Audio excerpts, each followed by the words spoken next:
Time जहाँ से बात डिसकंटिन्यू हुई थी वहीं से कंटिन्यू करते हैं बेटा। अस्सलाम वालेकुम सर।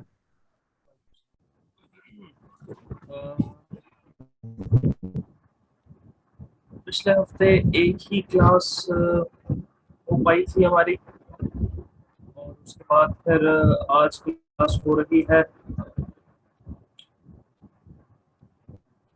चलें जी, तो वहीं से बात कंटिन्यू करते हैं जहाँ से सिलसिला टूटा था। एक छोटी सी कहानी मैंने आपको अरे छोड़ रिकॉर्ड करना है। Recording in progress. ठीक है बेटा, तो लास्ट टाइम हमारी जो बात हुई थी, हमने आपको एक कहानी सुनाई थी छोटी सी। ठीक है, ह्यूमन सिविलाइजेशन से मैंने बात शुरू की थी और मॉडर्न टाइम्स तक हम पहुंचे थे। और इसी के दरमियान हमने ये देखा था कि अकाउंटिंग कहाँ फॉल करती है, वो क्यों ज़रूरी है, किसने उसको स्टार्ट किया, उसका ऑब्जेक्टिव क्या है, और क्या ये वाकई हमारे मैनुअल मतलब कुरान शरीफ है हमारा, वो मैनुअल है बेसिकली इंसान का। उस मैनुअल में वो चीज़ गिवन है भी या नहीं, या उसका कोई रेफरेंस गिवन है या नहीं।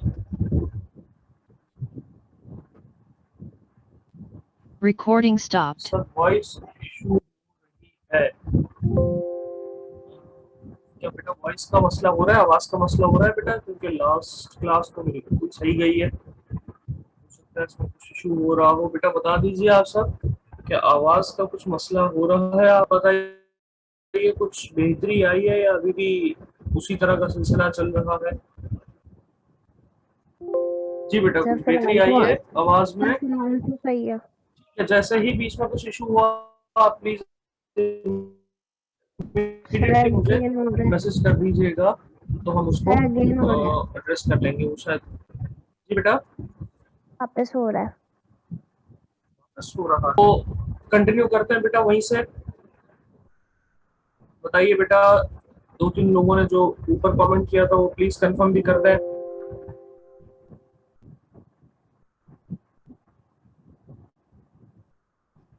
जी बेटा, कुछ आवाज में बेहतरी आई है, मैं कंटिन्यूसली बोल रहा हूँ। लास्ट टाइम ह्यूमन सिविलाइजेशन से बात स्टार्ट की थी हमने, और फिर उसके बाद हम पहुंच गए थे कहाँ तक? हमने ये देखा था कि उसमें कहाँ पे अकाउंटिंग लाई करती है, why do we need it, and क्या इसका कोई रेफरेंस हमारे मैनुअल में मौजूद है या नहीं है। जी बेटा, कुछ बेहतरी आई है? कंफर्म करते हैं बेटा, एक बच्चे ने तो कंफर्म किया है। वहां से ही कंटिन्यू करते हैं सिलसिला। Recording in progress. करेक्ट। अच्छा बेटा, तो मैं आपसे कह रहा था कि हमने बात शुरू की थी ह्यूमन सिविलाइजेशन से, और हम यहाँ पे यानी कि किताबत तक बात पहुंची थी, और हमने ये देखा था कि क्यों जरूरी है। अगर आप कोई बिजनेस कर रहे हैं, अगर आपका एक बिजनेस है, तो आपको उस बिजनेस के प्रॉफिट एंड लॉस को कैलकुलेट करने के लिए आपको उसकी डिफरेंट जिस नॉलेज की जरूरत होगी उसको हम अकाउंटिंग कहते हैं आसान अल्फाज में। अब सवाल ये पैदा होता है कि अकाउंटिंग इस्तेमाल कहाँ होती है? सर अकाउंटिंग इस्तेमाल होती है बिजनेस के अंदर, राइट? मैंने आपसे क्या कहा कि जो भी आप बिजनेस करेंगे उसका क्या प्रॉफिट एंड लॉस होगा, उसको कैलकुलेट करने के लिए आपको जरूरत पड़ेगी एक फील्ड की जिसका नाम है अकाउंटिंग। तो उसके लिए जरूरी है समझना कि बिजनेस क्या होता है। पिछले दो तीन सेमेस्टर्स के अंदर अब मुसलसल ये पढ़ते हुए आए हैं कि बिजनेस क्या होता है, बिजनेस की कितनी काइंड्स होती हैं, बिजनेस के कौन कौन ओनर्स होते हैं।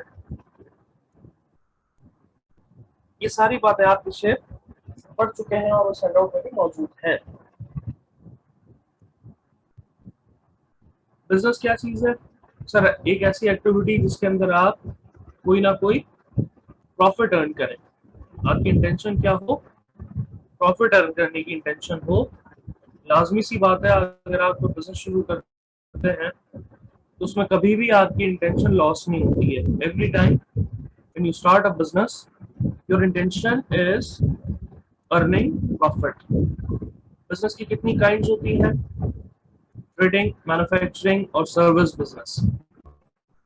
क्या बहुत डिटेल से लास्ट सेमेस्टर्स के अंदर पढ़ चुके हैं, तो मैं इसमें बहुत ज़्यादा बारीकी में नहीं जाऊंगा।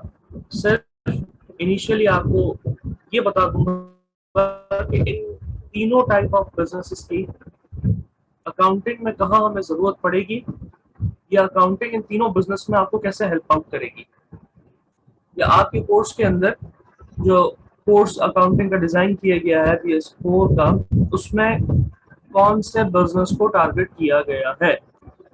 देखिए बेटा, आपका जो कोर्स है उसके अंदर आपने ट्रेडिंग और सर्विस बिजनेस की अकाउंटिंग को फोकस करना है। यानी कि ट्रेडिंग एक ऐसा बिजनेस जिसमें आप गुड्स को बाय करते हो और प्रॉफिट मार्जिन रख के सेल आउट कर देते हो। मैन्युफैक्चरिंग एक ऐसा बिजनेस जिसमें आप रॉ मटेरियल को कन्वर्ट करते हो फिनिश गुड्स के अंदर। सर्विस एक ऐसा बिजनेस जिसमें आप इंटेंजिबल गुड्स सप्लाई करते हो। तो जो आप फाइनेंशियल अकाउंटिंग पढ़ेंगे इस कोर्स के अंदर, उसमें ट्रेडिंग और सर्विस बिजनेस को फोकस किया गया है। मैन्युफैक्चरिंग के लिए आप आगे कॉस्ट अकाउंटिंग, जो कि अकाउंटिंग की एक और ब्रांच है, वो डिस्कस करेंगे। फिर आते हैं ओनरशिप की टाइप के ऊपर। मैंने आपसे कहा कितने टाइप की बिजनेस होते हैं और उनके ओनर्स कौन कौन होते हैं। सोल प्रोप्राइटरशिप, पार्टनरशिप और जॉइंट स्टॉक कंपनी, ये तीन तरह की ओनरशिप आपने पढ़े होंगे लास्ट टाइम। अगेन, चाहे बिजनेस सर्विस हो, ट्रेडिंग हो या मैन्युफैक्चरिंग हो, तीनों में आपको अकाउंटिंग की जरूरत पड़ेगी। जी सर, बिल्कुल जरूरत पड़ेगी।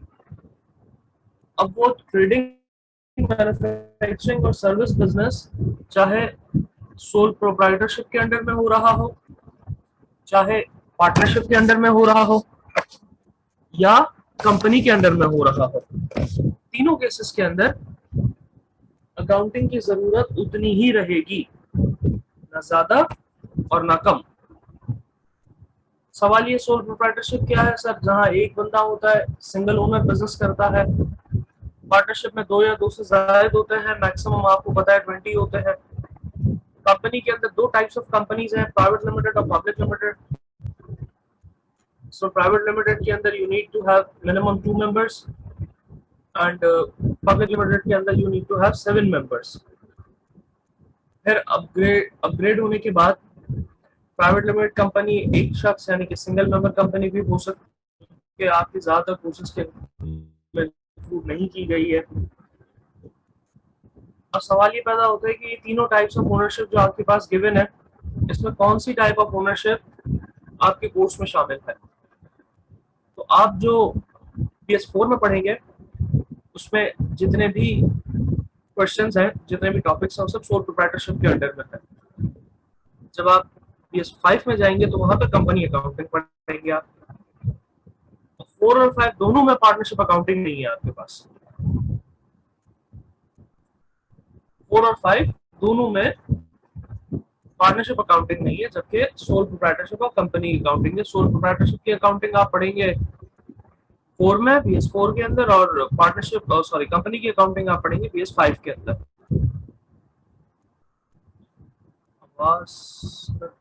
है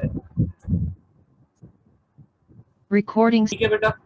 तो ट्रेडिंग, मैन्युफैक्चरिंग और सर्विस की हमने बात की, जिसमें मैंने आपसे कहा कि आपके इस कोर्स के अंदर ट्रेडिंग और सर्विस बिजनेस को टारगेट किया गया है।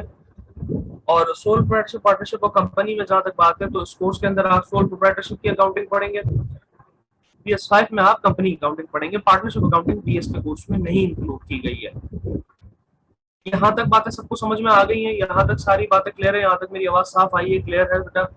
तो बता दीजिए बेटा। तो मैंने आपसे कहा कि सोल प्रोप्राइटरशिप की अकाउंटिंग हम पढ़ेंगे, बिल्कुल सही है। सर अब जरा आ जाइए, अकाउंटिंग है क्या। ऊपर एक डेफिनेशन मैंने मिस नहीं की, बल्कि उसको स्किप किया।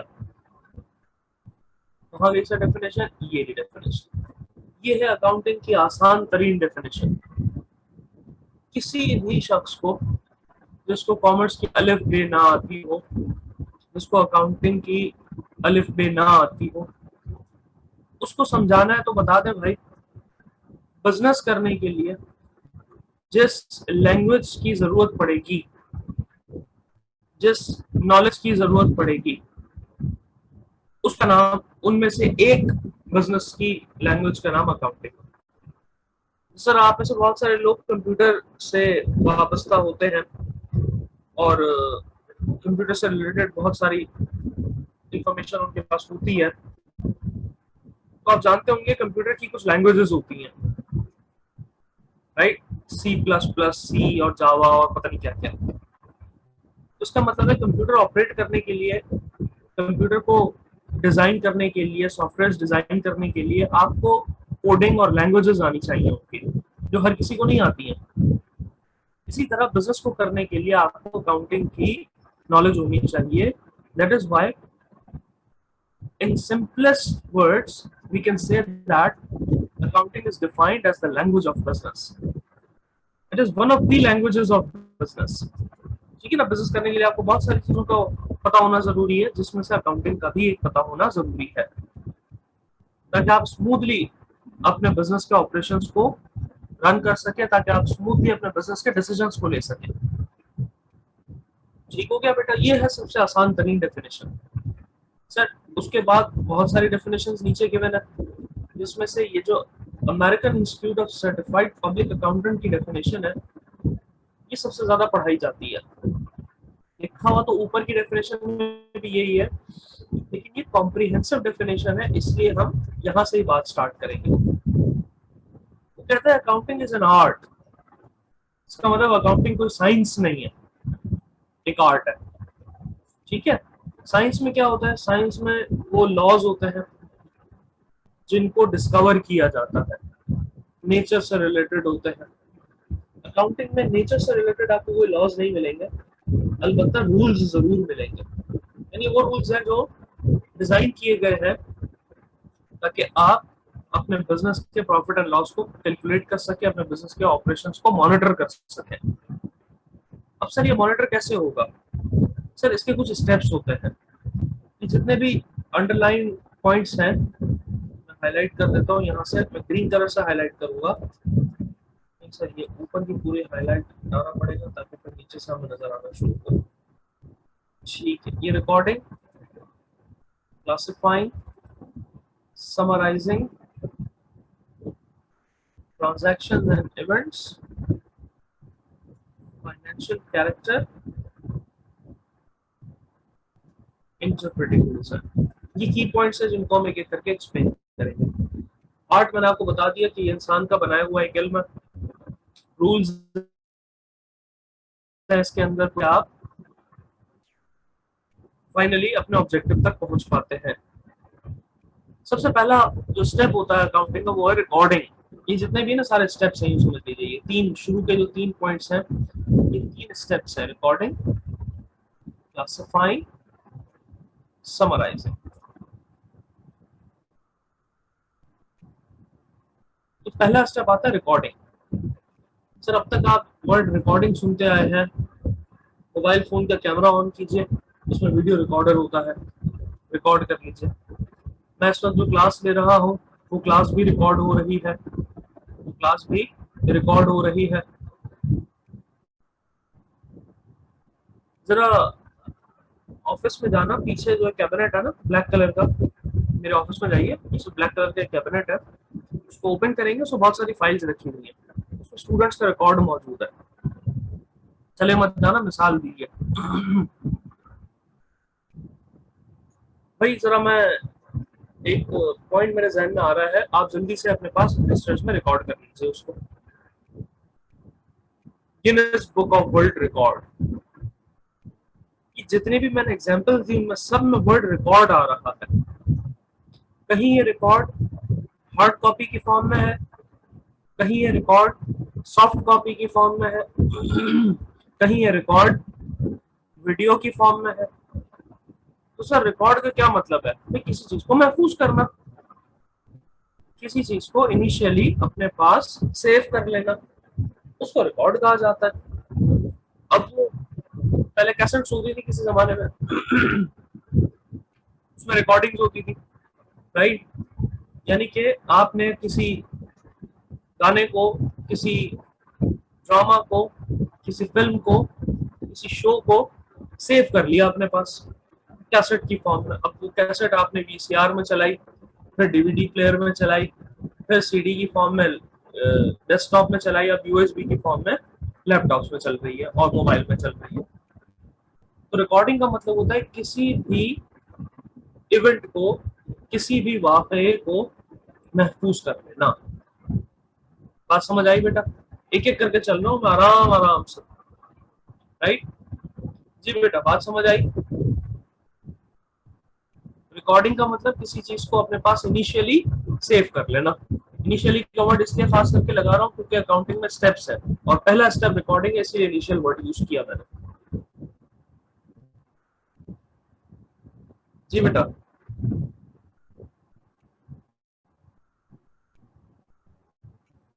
ठीक है जी। The next step is called classifying. बहुत सारा डेटा आपके मोबाइल फोन में जमा होता है। आपने डिफरेंट पिक्चर्स ली होती हैं, कभी वो पिक्चर्स सेल्फी की फॉर्म में आपकी अपनी होती हैं, कभी वो पिक्चर्स किसी लैंडस्केप की होती हैं, कभी वो पिक्चर्स किसी इवेंट की होती हैं, कभी वो पिक्चर्स स्क्रीनशॉट की फॉर्म में किसी कोर्स की होती हैं, कभी वो पिक्चर्स एवं तफरी में होती हैं। तो बहुत सारी पिक्चर्स आपके पास मोबाइल फोन में सेव होती हैं, यानी उनका रिकॉर्ड मौजूद होता है आपके मोबाइल फोन पर। सेकेंडली, जब आप देखते हो कि आपके पास एक पॉपअप जनरेट होता है कि आपकी जो डिवाइस है उसकी मेमोरी फुल होने वाली है, तो आप करते क्या हो? आप उसमें से फिल्टर करते हो चीजों को, आप उसमें से चीजों को फिल्टर करते हो।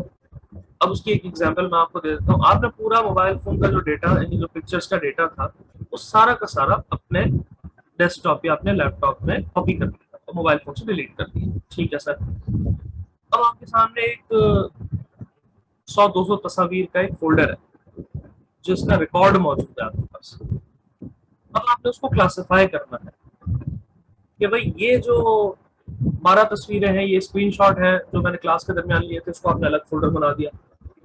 ये वो मामू के बेटे की शादी थी जिसमें हमने तस्वीरें ली थी, उसको आपने अलग कर दिया। ये वो सेल्फीज है मेरी जिसको मैं डिस्प्ले पिक्चर्स में व्हाट्सएप के ऊपर, फेसबुक के ऊपर, डिफरेंट सोशल मीडिया प्लेटफॉर्म पे as a display picture use करूंगा या करूंगी, आपने उसको अलग कर दिया। और बाकी आपने ऐसे ही किसी भी तस्वीरों को आपने डिलीट कर दी। तो पहले स्टेप पे आपने सारी तस्वीरें खींच ली, सारा रिकॉर्ड जमा किया। दूसरे स्टेप के ऊपर आपने उसको क्लासिफाई किया, यानी कैटेगरीज में डिवाइड कर दिया कि भाई सेल्फी की कैटेगरी अलग हो गई, ठीक है भाई, एजुकेशन से रिलेटेड कैटेगरी अलग हो गई, इवेंट से रिलेटेड कैटेगरी अलग हो गई, और जो मिसलेनियस की कैटेगरी अलग हो गई। ये आपने क्या किया बेटा? ये आपने क्लासिफाई किया। ये आपने क्या किया? क्लासिफाई किया, राइट?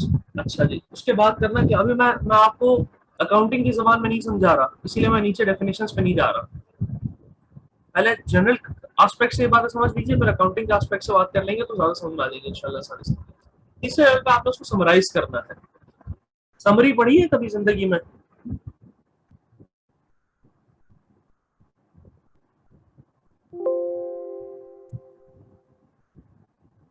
समरी या प्रेसी, जो आप पता नहीं पढ़ते होंगे, किसी जमाने में आपने पढ़ी भी होगी, तो फिर मतलब मुझे आसान अल्फाज में समझाने की कोशिश करेगा?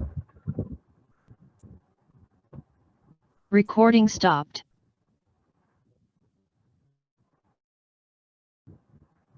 जी बेटा, समरी का मीनिंग इजीएस्ट वर्ड्स के अंदर को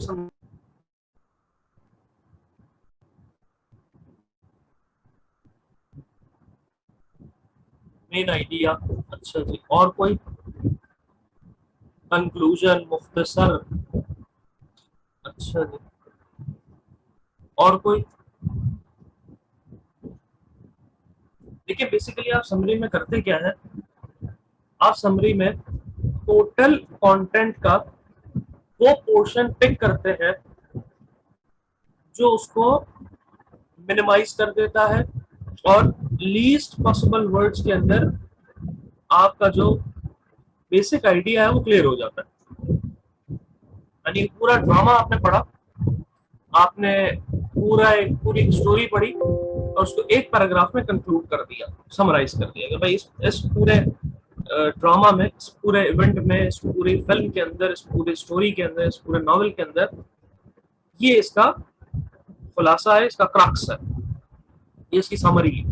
तो समराइज करने का मतलब ये है कि आप डिटेल्ड को मिनिमम पॉसिबल वर्ड में एक्सप्लेन करो। Recording in समरी का progress. मतलब क्या हुआ, समराइज करने का मतलब ये हुआ कि जो कुछ डिटेल्ड इवेंट आपके सामने मौजूद है उसको आप मिनिमम पॉसिबल वर्ड्स में लिमिट कर दो, उसका डोमेन जो है, उसका होराइजन जो है वो लिमिट कर दो और उसी नट शेल के अंदर बात समझ में आ जानी चाहिए। तो समराइजिंग में आप पूरी क्लासिफाइड डेटा को लीस्ट पॉसिबल वर्ड्स के अंदर एक्सप्लेन करते हो।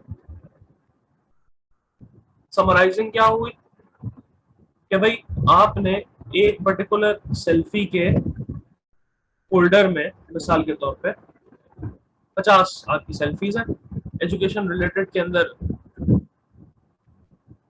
10 डिफरेंट स्क्रीनशॉट्स हैं वगैरह वगैरह। तो आपने समराइज कर लिया अपने पूरे डेटा को। अच्छा ये तो थी बेटा जनरल एस्पेक्ट से कुछ डिटेल। अब इसको जरा अकाउंटिंग के पॉइंट ऑफ व्यू से समझने की कोशिश करते हैं। आप दिन भर सेल करते हो, मैंने आपसे क्या कहा, आपने ट्रेडिंग और सर्विस का बिजनेस करना है। अज्यूम कीजिए आपका एक बिजनेस है, ट्रेडिंग का बिजनेस है, ठीक है, यानी कि आपकी एक जनरल स्टोर है, आपका एक वेयर हाउस है, आपका एक होलसेल बिजनेस है, होलसेलर है आप। तो उस केस के अंदर होगा क्या कि आप डेली बेसिस पे डिफरेंट कमोडिटीज बेच रहे होंगे, या आपके पास वैरायटी है डिफरेंट, 45 डिफरेंट वैरायटी आपके पास अवेलेबल है प्रोडक्ट्स की। तो उसका मतलब सर वो 45 वैरायटी में बहुत सारी वैरायटी डेली बेसिस पे सेल आउट की जाती होगी, जब खत्म हो जाती होगी वो परचेज की जाती होगी, जो रह जाती होगी वो रिटर्न कर दी जाती होगी। इसमें कुछ डिफेक्टिव आइटम्स भी होते होंगे, कुछ सेल्स रिटर्न आ जाती होंगी, कुछ परचेज को आप वापस कर देते होंगे। तो ये डेली बेसिस पे फिर आपका यूटिलिटी बिल भी आता होगा, उसको भी आप लिखते होंगे, आप सैलरीज देते होंगे, आपने उसको भी अपने पास नोट करना होता होगा। फिर डेली के जो मिसलेनियस एक्सपेंसेस हैं आप उनको भी नोट करते होंगे। तो सर ये सारे पॉइंट्स, ये सारे इवेंट्स, ये सारी ट्रांजैक्शंस, इनको डेली बेसिस पर रिकॉर्ड किया जाता है, लिखा जाता है अपने पास एक सर्टेन रूल, एक सर्टेन कायदे के तहत। तो सर ये रूल है और इस रूल के तहत मैं ये रोज खरीदूंगा तो भी लिखूंगा, बेचूंगा तो भी लिखूंगा, कोई खर्चा होगा वो भी लिखूंगा, कोई खराबी होगी वो भी लिखूंगा।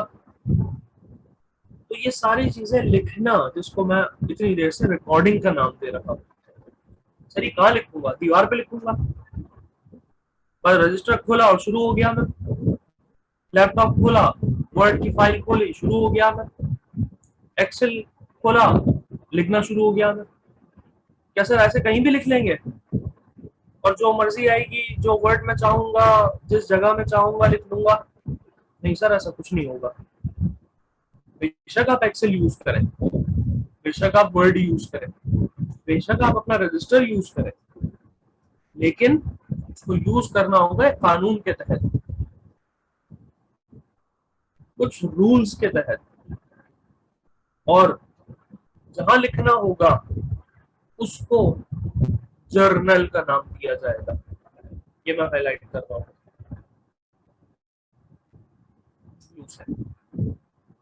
आसान अल्फाज में उसको जनरल जर्नल कहते हैं। क्या कहते हैं? जनरल जर्नल, जिसको हमारे स्टूडेंट्स जनरल जर्नल ये कहते हैं। जनरल जर्नल भाई जनरल जर्नल नहीं होता, ये जनरल जर्नल होता है। ठीक है भाई, आप जनरल जर्नल कह लें, मुझे कोई इतराज नहीं है इसमें, राइट। तो इसे प्राइम बुक ऑफ अकाउंट्स भी कहा जाता है, फर्स्ट बुक ऑफ अकाउंट भी कहा जाता है। That is called general journal. जहां पे क्या होगी बेटा, इस जनरल में सारी रिकॉर्डिंग होगी, यानी कि जो कुछ भी बिजनेस में हो रहा है वो सब कुछ इस जर्नल में लिखा जाएगा सबसे पहले।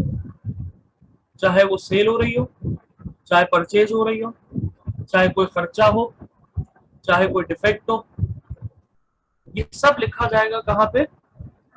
जर्नल के अंदर। और इसी को रिकॉर्डिंग का नाम दिया जाता है। अब वो जर्नल आप एक्सेल पे बना ले, वो जर्नल आप वर्ड पे बना ले, वो जर्नल आप अपने रजिस्टर पे बना ले, वो जर्नल आप तैयार शुदा मार्केट से खरीद लें, मिल जाता है, राइट। उस बुक को जनरल जर्नल का नाम दिया जाएगा, जहां पे पहली दफा फर्स्ट टाइम वो सारे इवेंट्स रिकॉर्ड किए जाएंगे जो डेली बेसिस पे बिजनेस में हो रहे हैं। बात समझ आई बेटा? अब यहाँ पे एक छोटी सी टेक्निकल टर्म मैं यूज कर रहा हूँ बार बार, ट्रांजैक्शन या इवेंट, या ट्रांजैक्शन या इवेंट। सर ये ट्रांजैक्शन या इवेंट का मतलब क्या है? आसान अल्फाज में ट्रांजैक्शन का मतलब होता है exchange of values, exchange of values, ये है ट्रांजैक्शन। सर और थोड़ा सा इजी कर दें इसको। भाई आप दुकान पे गए, आपने कहा मुझे 2 अदद बॉल पेन चाहिए। उसने कहा भाई 10 रुपए का एक बॉल पेन है, 20 रुपए दे दीजिए तो मैं 2 बॉल पेन दे देता हूँ आपको। आपने झट जेब से 10 रुपए 20 रुपए निकाले, उसको थमाए, उसने अपने शेल्फ में से 2 बॉल पेन निकाले, आपको थमाए, यानी आपने पैसे के बदले बॉल पेन हासिल कर लिए, उसने बॉल पेन के बदले पैसे हासिल कर लिए। तो सर ये क्या हो रहा है? ये एक्सचेंज हो रहा है ना, तबादला जिसको उर्दू में कहते हैं। आपने पैसे दिए, आपको पेन मिल गए, उसने पेन दिए, उसको पैसे मिल गए। ये एक्सचेंज है। और किस चीज का सर? वैल्यूज का। वैल्यू किससे डिटरमाइन होती है सर? पैसे से डिटरमाइन होती है। 10 रुपए का एक बॉल पेन, 20 रुपए के 2 बॉल पेन। बॉल पेन की अपनी वैल्यू, पैसे की अपनी वैल्यू। तो बॉल पेन को पैसों में तोला गया, यानी उसकी वैल्यू डिटरमाइन की गई और आपस में उसको एक्सचेंज कर लिया। आपने पैसे दे दिए, बॉल पेन मिल गए। उसका मतलब सर ट्रांजैक्शन में कोई ना कोई वैल्यू होती है और वैल्यू डिटरमाइन होती है पैसे से। इसका मतलब है हर ट्रांजैक्शन में पैसा इन्वॉल्व होगा। जी सर बिल्कुल होगा। अब वो पैसा उस वक्त दिया जाए या बाद में दिया जाए, वैल्यू एक्सचेंज जरूर होगी और उस एक्सचेंज ऑफ वैल्यू को ट्रांजैक्शन कहा जाता है।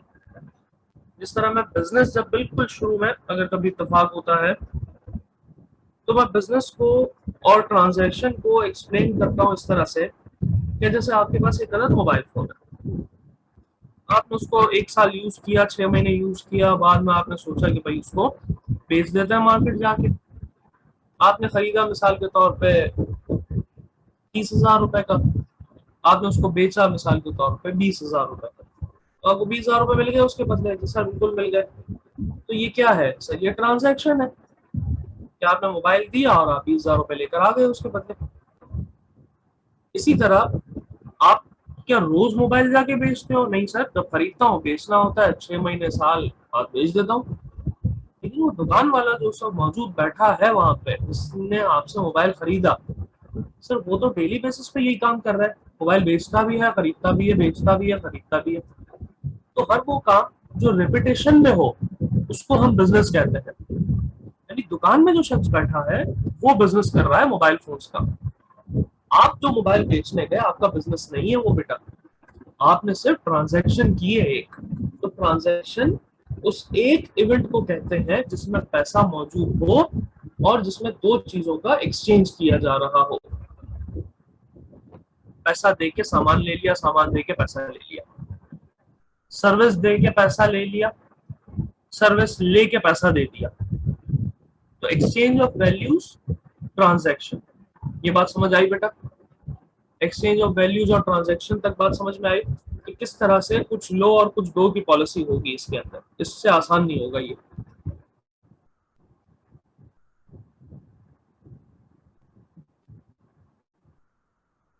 जी बेटा, ये बात समझ में आ गई कि ट्रांजैक्शन का क्या मतलब होता है। और रिकॉर्डिंग में हम क्या क्या करेंगे, हम रोज के बिजनेस के इवेंट्स को लिखते रहेंगे एक मखसूस जगह पे। उस मखसूस जगह का नाम जर्नल होगा।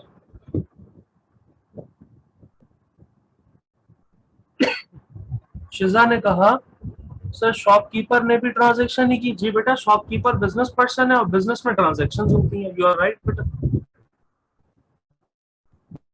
बात समझ आ रही है? तो जर्नल में क्या होगा, वो सारे इवेंट्स को रिकॉर्ड किया जाएगा, उन सारी ट्रांजैक्शंस को रिकॉर्ड किया जाएगा फॉर द फर्स्ट टाइम, पहली दफा। राइट? ओके जी। अब मुझे बताइए, रोज के रोज आपकी एक दुकान है, मैं फिर वही कह रहा हूँ, अपनी दुकान बना के रखना अभी से, जो आखिरी तक चलेगी। आपकी दुकान है, किसी की नहीं। तो आपकी दुकान है, आपकी दुकान के अंदर लोग आते होंगे, कस्टमर्स आते होंगे। कुछ कस्टमर्स वो होंगे जो कैश पे गुड्स खरीदते होंगे, कुछ कस्टमर्स वो होंगे जो क्रेडिट पे खरीदते होंगे। कुछ कस्टमर्स कैश पे खरीदते होंगे, कुछ कस्टमर्स क्रेडिट पे खरीदते होंगे। यानी कुछ वो होंगे जो आपको फौरन उसी वक्त कैश दे देते होंगे, और कुछ होंगे जो आपको कहते होंगे सर कैश आप 2 दिन बाद ले लीजिएगा, 1 हफ्ते बाद ले लीजिएगा। ऐसा होता है ना बिजनेस के अंदर? जी सर, बिल्कुल होता है ऐसा। कुछ कस्टमर्स फॉरन कैश दे देते हैं, तो वो कस्टमर जिनको आप जानते हैं, जिनका आपको पता होता है, आप उनको क्रेडिट पे भी सेल करते हैं। मीटिंग एंड होने वाली है, नेक्स्ट मीटिंग में यही से बात कंटिन्यू करेंगे। तो आई थिंक 20 पार्टिसिपेंट्स थे, 18 है।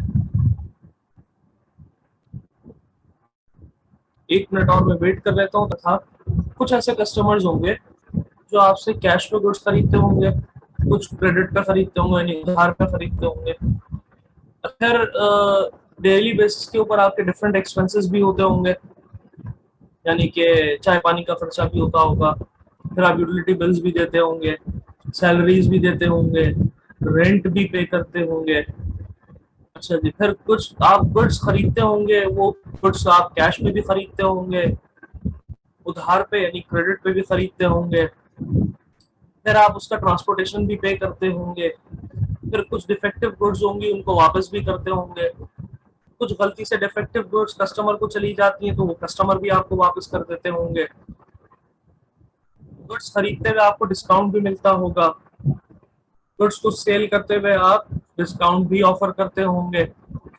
सर ये तो बहुत सारी ट्रांजैक्शंस हो गई, और अलग अलग तरह की ट्रांजैक्शंस हैं। कहीं कैश इन्वॉल्व है, कहीं कैश इन्वॉल्व नहीं है, कहीं रिटर्न हो रहा है, कहीं डिस्काउंट दिया जा रहा है। तो बहुत सारी ट्रांजैक्शन हुई ना, जिनको आपने जर्नल में रिकॉर्ड कर लिया। अब जब बहुत सारी तरह की ट्रांजैक्शन जर्नल में रिकॉर्ड हो गई, तो आपने उनको डिफरेंट कैटेगरीज में डिवाइड कर देना है।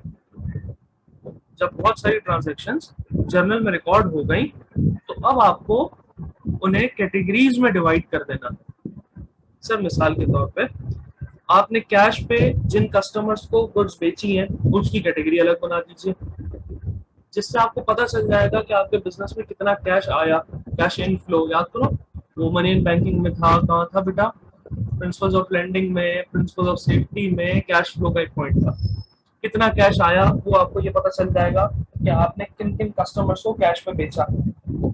अच्छा भाई, कौन कौन सी गुड्स हैं जो आपने कैश पे खरीदी है, जिससे आपका कैश गया होगा। तो उसका मतलब अगर मुझे ये पता करना है कि मेरे पास इस वक्त कैश कितना मौजूद है, तो मुझे वो कैश की ट्रांजैक्शंस को एक जगह पे क्लासिफाई करना होगा, एक जगह पे समराइज करना होगा। यानी कि मैंने ये देखा सबसे पहले कि वो ट्रांजैक्शंस जो कैश पे हुई हैं, जो कैश पे खरीदी गई हैं चीजें, जो कैश पे बेची गई हैं, राइट, उनको अलग कर दिया आपने, क्लासिफाई कर दिया, राइट, और फिर उसको प्लस माइनस किया।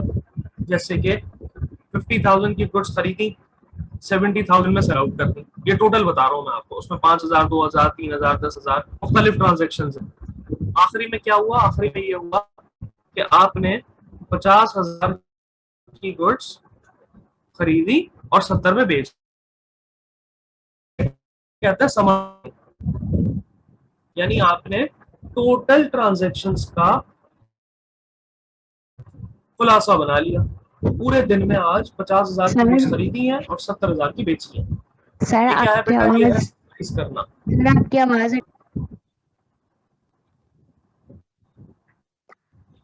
आपने सर गुड्स को बेचा, कैश में बेचा जी बेटा। आपकी आवाज, कोशिश करो बोलने के बजाय चैट पे लिख दोगे ना तो मुझे फौरन पॉपअप आ जाएगा, तो मैं इंस्टेंटली जवाब दे दूंगा, ठीक है? मैं रिपीट कर देता हूँ बेटा, मैंने कहा आपसे कि कैश पे आप गुड्स सेल भी करते हो, कैश पे गुड्स खरीदते भी हो, तो रोज डेली बेसिस पे लाजिम बात है आप बिजनेस पर्सन हो, रोज एक ही काम करोगे, बेचोगे भी खरीदोगे भी। तो आपने उनको पहले तो रिकॉर्ड कर दिया जनरल जर्नल में, सब रोज की सारी ट्रांजेक्शंस, खरीदने वाली भी, बेचने वाली भी, खर्चे वाली भी, रिटर्न वाली भी, डिस्काउंट वाली भी, सबको लिख लिया ना आपने। उसके बाद आपने ये देखना है कि कैश की ट्रांजैक्शन कौन सी है, तो आपने उसको कैश की ट्रांजैक्शन को अलग कर दिया। परचेज जो आपने खरीदा, चीजें आपने परचेज की, उनको आपने अलग कर दिया, उनकी कैटेगरी अलग बना दी। जो बेची उनकी कैटेगरी अलग बना दी, जो खर्चे हुए उनकी कैटेगरी अलग बना दी। तो ये जो अलग अलग कैटेगरीज आप बना रहे हो ना, इसको क्लासिफाइंग कहते हैं, इसको क्लासिफाइंग कहते हैं। बना दिया जी सर, बिल्कुल बना दिया। अब उन सारी कैटेगरीज में, जैसे कैश वाली कैटेगरी थी, जैसे कि गुड्स की परचेज वाली कैटेगरी थी, जैसे कि गुड्स को सेल करने वाली कैटेगरी थी, जैसे कि खर्चों वाली यानी एक्सपेंसेस वाली कैटेगरी थी, रिटर्न वाली कैटेगरी थी, डिस्काउंट वाली कैटेगरी थी। इन सबको कैटेगराइज करने का नाम क्लासिफाइंग है। अब उन कैटेगरी में से किसी एक कैटेगरी को आपने पिक कर लिया, जैसे कैश की कैटेगरी को पिक कर लिया आपने, और आपने ये देखा कि भाई कैश पे आज कितना माल बिका और कैश पे कितना माल खरीदा। तो उसका जो रिजल्ट है वो ये है कि सर आपने कैश पे जितनी चीजें खरीदी उन टोटल चीजों का अमाउंट बनता है 50,000, और जो आपने बेची कैश पे उनका टोटल अमाउंट बनता है 70,000। तो क्लासिफाई करने के बाद मैंने चीजों को समराइज किया, यानी सारी ट्रांजैक्शंस को प्लस किया, खरीदने वाली, सारी ट्रांजैक्शन को प्लस किया, बेचने वाली। समरी है ना? समरी का मतलब क्या होता है? मुख्तसर अल्फाज में बता देना कि आपने क्या किया आज पूरे दिन। तो सर 50,000 की खरीदी गई, 70,000 की बेची गई, बस यहाँ तक मैंने बात की। ये बातें समझ में आ गई बेटा? मैंने रिपीट कर दी है। Recording. जी बेटा, यहाँ तक बातें समझ में आ गई। रिकॉर्डिंग, क्लासिफाइंग और समराइजिंग, सारी चीजों को लिखना, रिकॉर्डिंग, कैटेगरी बनाना, क्लासिफाइंग, उन कैटेगरी को मिनिमम वर्ड्स के अंदर एक्सप्लेन करना, समराइजिंग। यानी 50,000 की गुड्स खरीदी, 70,000 की बेच दी। ये बात समझ में आई बेटा सबको?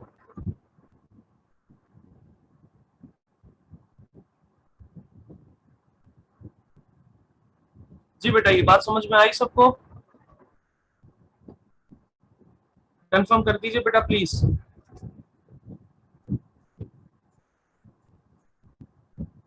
ठीक है, वेरी गुड। अब ये सर समराइजिंग हो रही है, क्लासिफाइंग हो रही है, रिकॉर्डिंग हो रही है। सर किस चीज की रिकॉर्डिंग हो रही है, किस चीज की समराइजिंग हो रही है, किस चीज की समराइजिंग हो रही है, किस चीज की क्लासिफाइंग हो रही है, किस चीज की रिकॉर्डिंग हो रही है? सर उन चीजों की जिसको हम ट्रांजैक्शन का नाम देते हैं और जिसमें पैसा मौजूद होता है, जिसमें वैल्यूज मौजूद होती है। और सर किसकी ट्रांजैक्शन, घर की या बिजनेस की? घर की ट्रांजैक्शन या बिजनेस की ट्रांजैक्शंस को हमने ये रिकॉर्ड किया है, क्लासिफाई किया है, समराइज किया है? सर बिजनेस की ट्रांजैक्शंस को किया है। लेकिन सर आपने बताया कि आपका एक बिजनेस है। भाई हाँ जी आपका बिजनेस है, मैं मान रहा हूँ ये बात। सर ये बिजनेस में आप खरीदते भी हैं बेचते भी हैं, सर मैं ये भी मान रहा हूँ आपकी बात। सर एक बात बताइए, सर बिजनेस में तो खरीदे और बेची नहीं चीजें जाती, सर खरीदी तो घर पे भी चीजें जाती हैं। भाई घर के लिए आप तो सौदा सलफ खरीदते हैं, फ्रूट्स वेजिटेबल खरीदते हैं, स्टेपल आइटम्स खरीदते हैं, तो सर वो भी तो ट्रांजेक्शन है। घर के यूटिलिटी बिल देते हैं, घर का रेंट देते हैं, घर के आपके जो मुलाजिम होते हैं आप उनको पेमेंट करते हैं, तो बेटा क्या वो ट्रांजेक्शन नहीं है? आप घर के लिए लेकर आए, सब्जी लेकर आए, फ्रूट लेकर आए, क्या वो ट्रांजेक्शन नहीं है? जी बेटा बताइए, क्या वो ट्रांजेक्शन्स नहीं है? घर के लिए चीजों का लाना, घर के बिल्स पे करना, क्या उनको ट्रांजेक्शन नहीं कहा जाएगा? बताइए बेटा।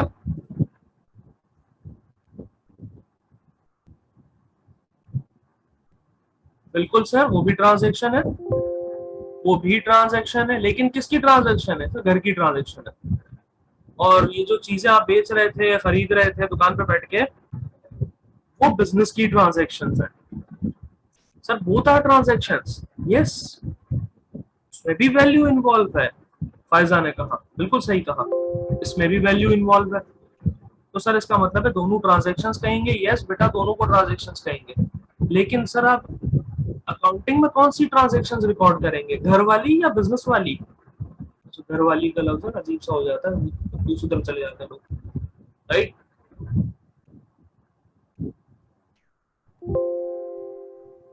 सर बिजनेस वाली रिकॉर्ड करेंगे, घर वाली को घर वाली को घर में रहने दें, ठीक है। अच्छा शिजा ने कहा सर ट्रांजैक्शन वर्ड बिजनेस के लिए यूज होता है कॉमनली।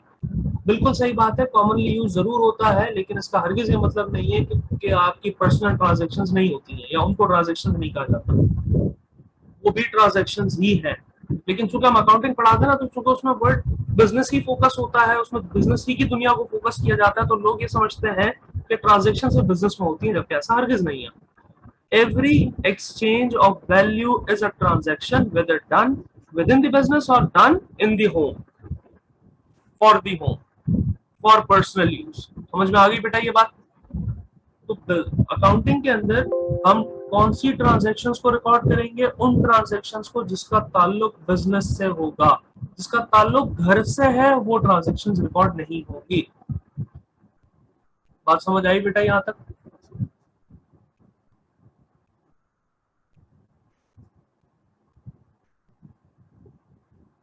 जी बेटा यहां तक बात समझ में आई?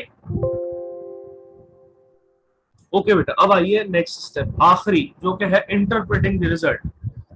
देखो आपने सबसे पहले सारी बिजनेस की ट्रांजैक्शंस को रिकॉर्ड कर लिया, दिन भर जो होता रहा, फिर आपने क्लासिफाई किया उनको कैटेगरीज बना के, फिर आपने उनको समराइज किया उनको प्लस करके, और आखिरी में उनको इंटरप्रेट करना है। अब इंटरप्रेट कैसे होगा? बिल्कुल वही एग्जांपल लेके चल रहा हूँ, 50,000 की गुड्स खरीदी, 70 में बेची, तो सर फायदा हुआ नुकसान हुआ? 50,000 की गुड्स खरीदी पूरे दिन में और 70,000 में बेच दी, सर ये फायदा हुआ, गेन हुआ, लॉस हुआ? प्रॉफिट हुआ, लॉस हुआ? फायदा हुआ, नुकसान हुआ? फायदा हुआ। कितने का फायदा हुआ? 20,000 रुपए का फायदा हुआ। तो ये क्या है सर? ये इंटरप्रेट करना है रिजल्ट को, कि जो कुछ आपने रिकॉर्ड किया उसको क्लासिफाई किया, उसको समराइज किया, उसको इंटरप्रेट किया। तो सर क्या ये स्टेप्स हैं? जी बेटा ये स्टेप्स कहलाते हैं सारे। और किसको रिकॉर्ड किया, किसको समराइज किया, किसको क्लासिफाई किया, किसको इंटरप्रेट किया? बिजनेस की ट्रांजैक्शंस को। इसकी ट्रांजैक्शंस को, बिजनेस की ट्रांजैक्शंस को। अब यहाँ पे ये डेफिनेशन अपने इख्तिताम को पहुंची। अब पढ़ लीजिए पूरी डेफिनेशन, समझ आ गई sir? Accounting is an art of recording, classifying and summarising in a significant manner. Significant manner का क्या मतलब है? सर किसी रूल के तहत, किसी तरीके कार के तहत, ऐसे नहीं अपनी मर्जी से। And in terms of money, transactions and events. जो पैसा होगा, जो ट्रांजैक्शंस होंगी, जो इवेंट्स होंगे, इन तीनों को मैंने ट्रांजैक्शन में समराइज कर दिया। Which are in part at least of a financial character. ये फाइनेंशियल कैरेक्टर क्या है? को बताएगा बेटा इस फाइनेंशियल कैरेक्टर का मतलब क्या है?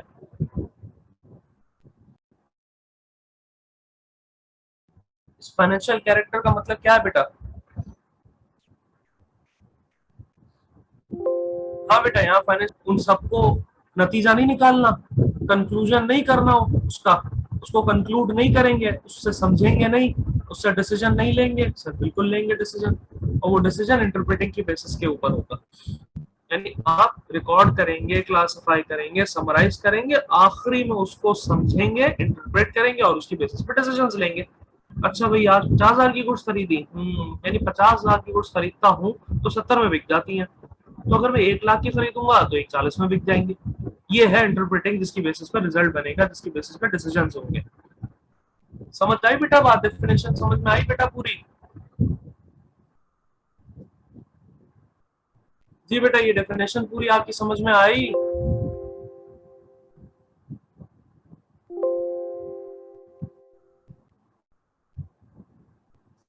ओके जी, कुछ लोगों ने रिप्लाई किया, ओके, कुछ और लोगों ने भी रिप्लाई किया।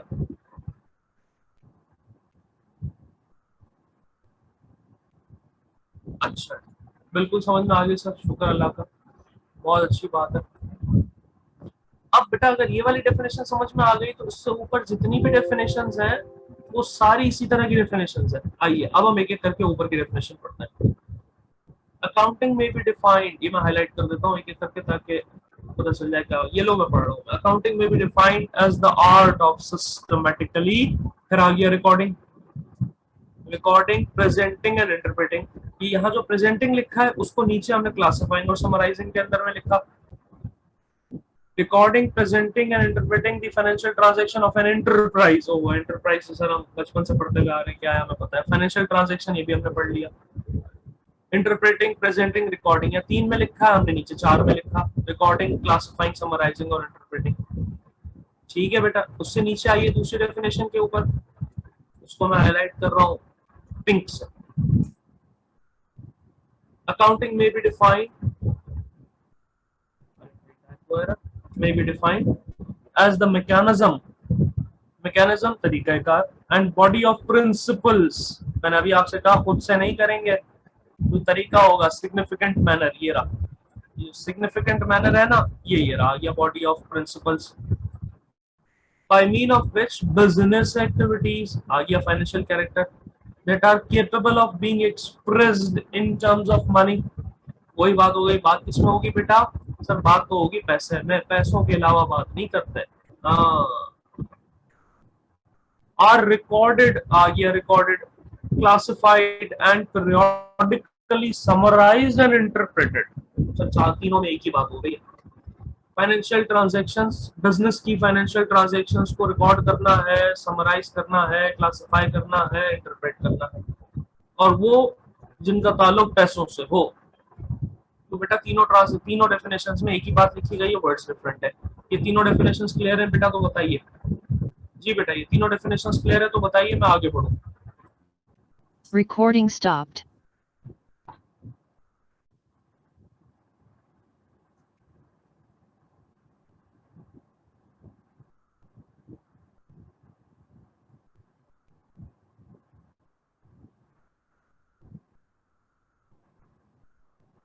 जवाब आ गए कि जी सर बिल्कुल यस, माशाल्लाह बड़ी स्पीड से यस सर आ रहा है, शुक्र अल्लाह का, और बात समझ में भी आ रही है, ये तो बहुत ही अच्छी बात है। अब हम जरा नीचे चलते हैं और, ठीक है, की टर्म्स ऑफ डेफिनेशन।